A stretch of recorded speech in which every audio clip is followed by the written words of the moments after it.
Say, hi, how are you? Hey, Aunt Susan. Hey, nice to see you. Oh. What a good girl. Good girl. Wow. All right, we're doing another session with Beth and Josh up in the court. It's gonna seem repetitive. You're gonna be like, man, they just did this Friday. A lot of stays, walk away, recalls, more healing practice. We just wanna make sure she's really solid before we transfer it over to me. And then I transferred over to her owners. I'm the one that's gonna be taking her off property, Lowe's, Home Depot, the park. And these skills just really need to be solid. So that's why so many sessions of the same thing. So the first thing is we don't want her responding to her name. We want her to hear her name, stop, look, and listen. We do not want to recall every time somebody says Beth.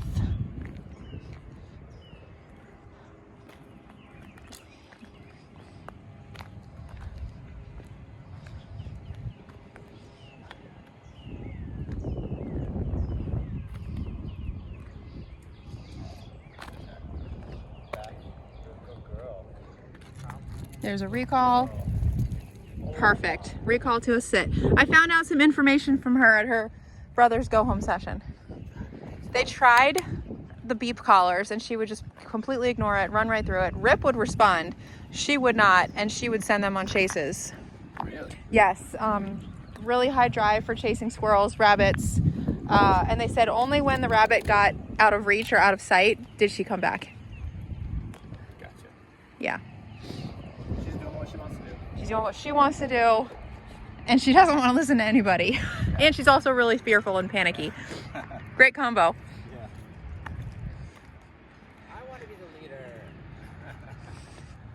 No, I want to. So that's why we're hanging out here in these stays.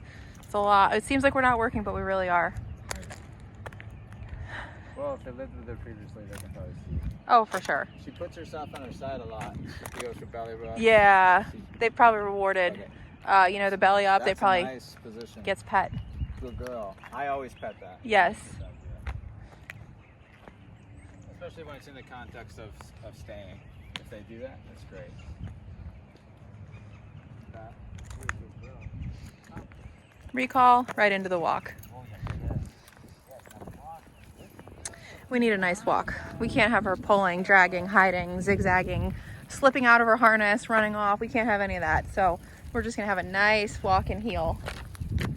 Rip did so well with this at the go home. Oh, did it good? Yes. Good girl, that's nice. For her, this is great for her brain. When she's out in the world, Yeah. this makes her brain stabilized because it gives her one thing to focus. Yes. Yeah, because if she stops focusing on heel, she makes a mistake, then she gets a correction. So she says, you know what, I'm motivated to focus on that. Eventually, what's also happening is she's able to pay attention to the environment, but it's not the all-consuming. Right. Right? It kind of puts the leadership first. There's that beep. Good, You good see her girl. responding now to the beep. Great session. I can already tell. You did say, did she spook earlier when she tried to run off? I think so. I think Yeah. it was when I shut the door It spooked her. to the tiny house. Yep. But That's why we have the long line on, to get more and more of these panicky runaways out of her system, and then have her turn on a dime to the beep.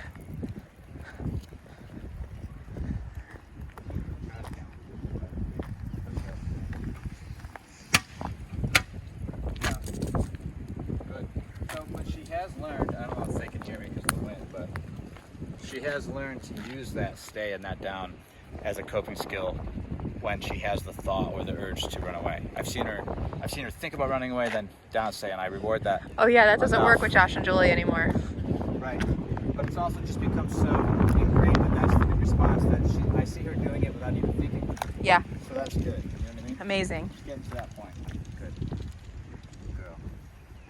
But that's only because when I go to get her out of the kennel, right now, I believe it's still like this. When I go to get her out of the kennel, she goes, oh yeah, you're Josh. Here's the Here's the program of Josh. Here's the rules, right? So I see her alter herself a little bit right there as soon as I go to interact with her, and that leads up to the behavior up here. But you know, when you're new with her, when I was new with her, I went down there. She treated me like anybody else. She treated me with the old rules, the old associations, and all that. But I watch her. It's the same way I remember being with my dad or an uncle or something. I knew that when I got in his truck, I knew the rules, the do's and don'ts with him. And when I was with mom, I knew I could get away with a lot of that in my particular situation. So I would change depending on who I had to listen to. And I noticed her doing that. I noticed her going, she smells me, she sees me, okay, here's a set of rules, carry on. So all we need is for her to be doing that with the owner. Yep. The owner to take my position in the relationship that I have with her, which is leader-follower, okay? The old relationship was probably, I mean, she didn't see you as leader, unfortunately.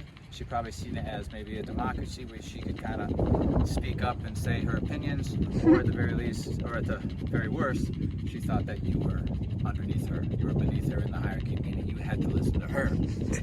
We're gonna go here, we're gonna do this, I'm not listening to you, kind of stuff. Good. So I can see it, like, just like to give you an example of something interesting here while she sits, because it's good for her. If I go to put a leash on her, or this goes for any dog, if I present the leash and I go like this, they'll do this if they don't want to consent to listening to this. And I don't want to be led by you right now, right? So I talk to them right there about, oh, let's talk right now. Let's not wait. If I put a leash on you and go on a walk right now, I already know you just told me you're not going to listen. We're gonna have some issues. But if I go like this with the leash there, and then you go and you put your head in, you know. It's usually you're better outside today. I noticed from the get. Same thing with the kennel, how their behavior is at the kennel and the threshold. Good girl. Okay, that's good. Were you hiding from me at the drop-off? Look at this now. Very good. And so a dog opens their legs like this because in the dog world, she's assuming Submission. we would want that, right? That would be useful. Obviously, we're not dogs, and we're not gonna be sniffing her anywhere like that. But it's natural when the submission comes in to lift that leg like that. Because if I was Riggins, my dog, he'd be like, thank you, yes, that's exactly what I want. I want to sniff you. And then there's no conflict. And then there's no conflict. I'm distracted, you know? And so she's saying, hey.